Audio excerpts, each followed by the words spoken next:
ರಾಜ್ಕುಮಾರ್ ಜೊತೆ ಬೋರ್ಡು ಇರದ ಬಸ್ಸನ್ನು ಹಾಡಿಗೆ ಮಸ್ತಾಗಿ ಕುಣಿದಿದ್ದ ನಟಿ ಶಿಫಾಲಿ ಜರ್ವಾಲಾ ಹೃದಯಾಘಾತದಿಂದ ನಿಧನರಾಗಿದ್ದಾರೆ. ಅವರಿಗೆ ಕೇವಲ 42 ವರ್ಷ ವಯಸ್ಸಾಗಿತ್ತು. ಮುಂಬೈನ ಅಂಧೇರಿ ಲೋಖಂಡ್ವಾಲಾ ಪ್ರದೇಶದಲ್ಲಿ ವಾಸಿಸುತ್ತಿದ್ದ ನಟಿ ಶಿಫಾಲಿ ಜೂನ್ 27ರ ಬೆಳಗ್ಗೆ 11 ಗಂಟೆ ಸುಮಾರಿಗೆ ತೀವ್ರ ಅಸ್ವಸ್ಥರಾದರು. ಅವರಿಗೆ ಎದೆನೋವು ಕಾಣಿಸಿಕೊಂಡಿತು. ಅವರನ್ನು ಹತ್ತಿರದ ಆಸ್ಪತ್ರೆಗೆ ಕರೆದುಕೊಂಡು ಹೋಗಲಾಯಿತು. ಆದರೆ ಯಾವುದೇ ಪ್ರಯೋಜನ ಆಗಲಿಲ್ಲ. ಪ್ರಸ್ತುತ ಅವರ ದೇಹವನ್ನು ಮರಣೋತ್ತರ ಪರೀಕ್ಷೆಗಾಗಿ ಕೂಪರ್ ಆಸ್ಪತ್ರೆಗೆ ಕಳುಹಿಸಲಾಗಿದೆ. ಶಿಫಾಲಿ ಜನಿಸಿದ್ದು 1982ರ ಡಿಸೆಂಬರ್ 15ರಂದು. ಅವರು ಮುಂಬೈನಲ್ಲಿ ಹುಟ್ಟಿ ಬೆಳೆದರು. 2004ರಲ್ಲಿ ಅವರು ಹರ್ಮಿತ್ ಸಿಂಗ್ನ ವಿವಾಹ ಆದರು. ಆ ಸಂಬಂಧ 2009ರವರೆಗೆ ಇತ್ತು. ಆ ಬಳಿಕ ಇವರು ವಿಚ್ಛೇದನ ಪಡೆದರು.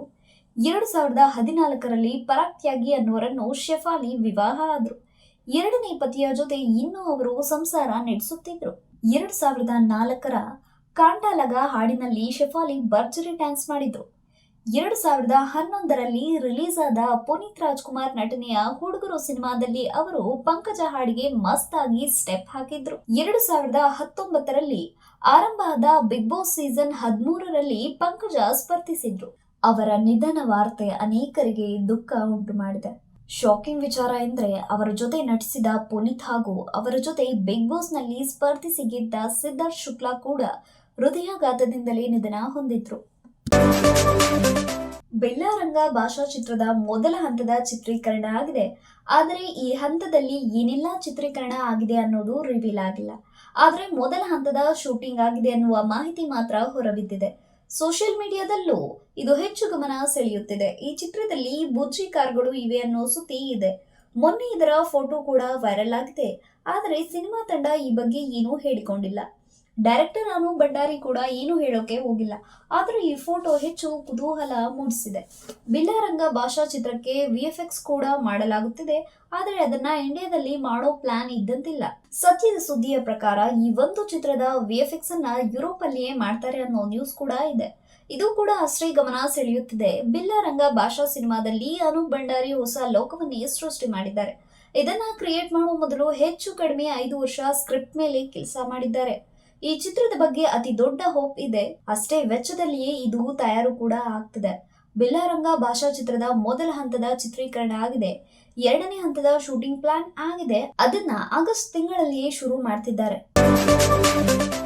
ಬಿಗ್ ಬಾಸ್ ನಿರೂಪಕರ ಬಗ್ಗೆ ಕನ್ನಡ ಮತ್ತು ತೆಲುಗಿನಲ್ಲಿ ಹೆಚ್ಚು ಚರ್ಚೆ ಮಾಡಲಾಗುತ್ತಿತ್ತು. ತೆಲುಗು ಮತ್ತು ಕನ್ನಡ ಬಿಗ್ ಬಾಸ್ ಶೋಗೆ ಈ ಬಾರಿ ಹೋಸ್ಟ್ ಯಾರಾಗ್ತಾರೆ ಅನ್ನೋ ಪ್ರಶ್ನೆ ಮೂಡಿತು. ಈ ಗೊಂದಲಕ್ಕೆ ತೆಲುಗಿನಲ್ಲಿ ತೆರೆ ಬಿದ್ದಿದೆ. ಕನ್ನಡದಲ್ಲಿ ಇನ್ನೂ ಬಾಕಿ ಇದೆ. ಈ ವರ್ಷದಿಂದ ಬಿಗ್ ಬಾಸ್ ನಿರೂಪಿಸಲ್ಲ ಅಂತ ಸುದೀಪ್ ಹೇಳಿದ್ದಾರೆ. ಹಾಗಾಗಿ ಗೊಂದಲ ಹಾಗೆಯೇ ಮುಂದುವರೆದಿದೆ. ಕೆಲ ವರ್ಷಗಳಿಂದ ತೆಲುಗು ಬಿಗ್ ಬಾಸ್ ಶೋ ಅನ್ನು ನಾಗಾರ್ಜುನ್ ನಡೆಸಿಕೊಡುತ್ತಿದ್ರು. ಈ ಸೀಸನ್ ನಲ್ಲಿ ನಾಗಾರ್ಜುನ್ ಇರುವುದಿಲ್ಲ ಎಂದು ಹೇಳಲಾಗಿತ್ತು. ವಿಜಯ್ ದೇವರಕೊಂಡ ಅಥವಾ ಬಾಲಯ್ಯ ಬಿಗ್ ಬಾಸ್ ಶೋ ನಡೆಸಿಕೊಡಲಿದ್ದಾರೆ ಅಂತ ಸುದ್ದಿನೂ ಆಗಿತ್ತು.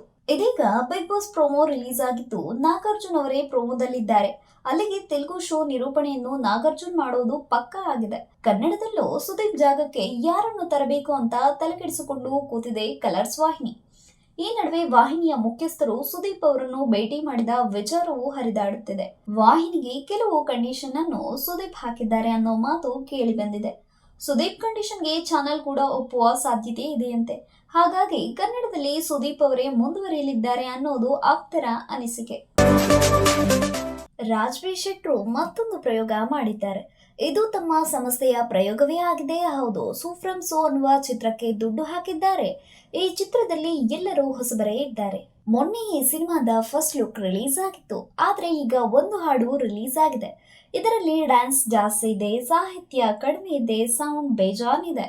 ಇದನ್ನ ಮೀರಿಸೋ ಇನ್ನೊಂದು ಮ್ಯಾಟ್ರ್ ಇದೆ. ಸೋ ಫ್ರಮ್ ಸೋ ಅನ್ನೋ ಟೈಟಲ್ ಮಜವಾಗಿದೆ. ಈ ಮಜವಾದ ಟೈಟಲ್ ನ ಚಿತ್ರದಲ್ಲಿ ಡ್ಯಾನ್ಸ್ ಆಂಥಮ್ ಇದೆ. ಅದೇ ಈ ಎಣ್ಣೆ ಹಾಡಿಗೆ ಡ್ಯಾನ್ಸ್ ಆಂಥಮ್ ಅಂತಲೇ ಹೆಸರಿಟ್ಟಿದ್ದಾರೆ ಅನಿಸುತ್ತದೆ. ಆದರೆ ಈ ಒಂದು ಡ್ಯಾನ್ಸ್ ಅನ್ನೋ ಪದಕ್ಕೆ ತೇವ ಅನ್ನೋ ಅರ್ಥವೂ ಇದೆ. ಆ ಒಂದು ಮೀನಿಂಗ್ ಅನ್ನ ಮನದಲ್ಲಿ ಇಟ್ಕೊಂಡು ನೋಡಿದ್ರೆ ಇಲ್ಲಿ ಕುಡಿತವೇ ಜಾಸ್ತಿ ಇದೆ. ಹಾಗಾಗಿ ಇದನ್ನ ಡ್ಯಾನ್ಸ್ ಆಂಥಮ್ ಅಂದ್ರೋ ಏನು ಅನಿಸುತ್ತದೆ ನೋಡಿ. ಅಂದಹಾಗೆ ಈ ಹಾಡನ್ನ ನಟ ನಿರ್ದೇಶಕ ರಾಜ್ಬಿ ಶೆಟ್ಟಿ ಬರೆದಿದ್ದಾರೆ. ಅನುರಾಗ್ ಕುಲಕರ್ಣಿ ಹಾಡಿದ್ದಾರೆ. ಸಂದೀಪ್ ತುಳಸಿದಾಸ್ ಈ ಚಿತ್ರಕ್ಕೆ ಸಂಗೀತ ಕೊಟ್ಟಿದ್ದಾರೆ.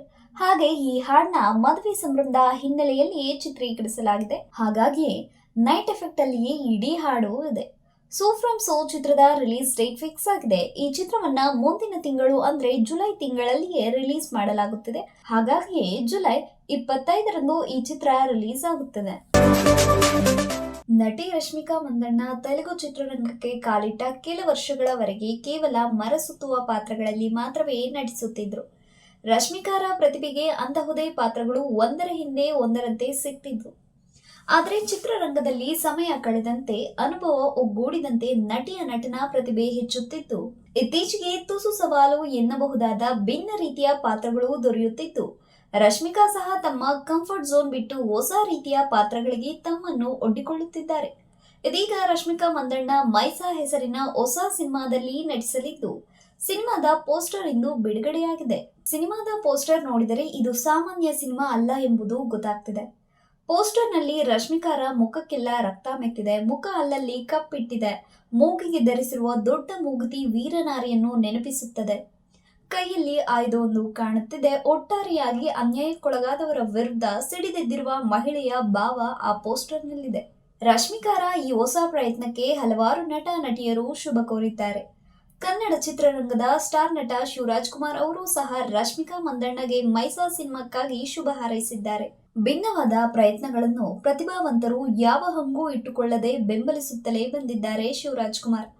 ಅದರಂತೆ ಕನ್ನಡದ ಮಣ್ಣಿನವರೇ ಆದ ರಶ್ಮಿಕಾ ಹೊಸ ಸಾಹಸಕ್ಕೆ ಕೈ ಹಾಕಿದ್ದು, ಸಹಜವಾಗಿಯೇ ಶಿವರಾಜ್ ಕುಮಾರ್ ಅವರು ರಶ್ಮಿಕಾ ಅವರಿಗೆ ಶುಭ ಹಾರೈಸಿದ್ದಾರೆ. ಶಿವರಾಜ್ ಕುಮಾರ್ ಅವರ ಸಂದೇಶಕ್ಕೆ ಪ್ರತಿಕ್ರಿಯೆ ನೀಡಿರುವ ರಶ್ಮಿಕಾ ಮಂದಣ್ಣ, ಶಿವಣ್ಣ ಸರ್, ಈ ನಿಮ್ಮ ಸಂದೇಶಕ್ಕೆ ಬಹಳ ಧನ್ಯವಾದಗಳು. ನಿಮ್ಮ ಸಂದೇಶದಿಂದ ಹೆಮ್ಮೆಯ ಭಾವ ಉಕ್ಕಿ ಬಂತು ಎಂದಿದ್ದಾರೆ. ಜೊತೆಗೆ ಭಾವುಕತೆ ವ್ಯಕ್ತಪಡಿಸುವ ಇಮೋಜಿಗಳನ್ನು ಸಂದೇಶದಲ್ಲಿ ಬಳಸಿದ್ದಾರೆ ನಟಿ ರಶ್ಮಿಕಾ ಮಂದಣ್ಣ.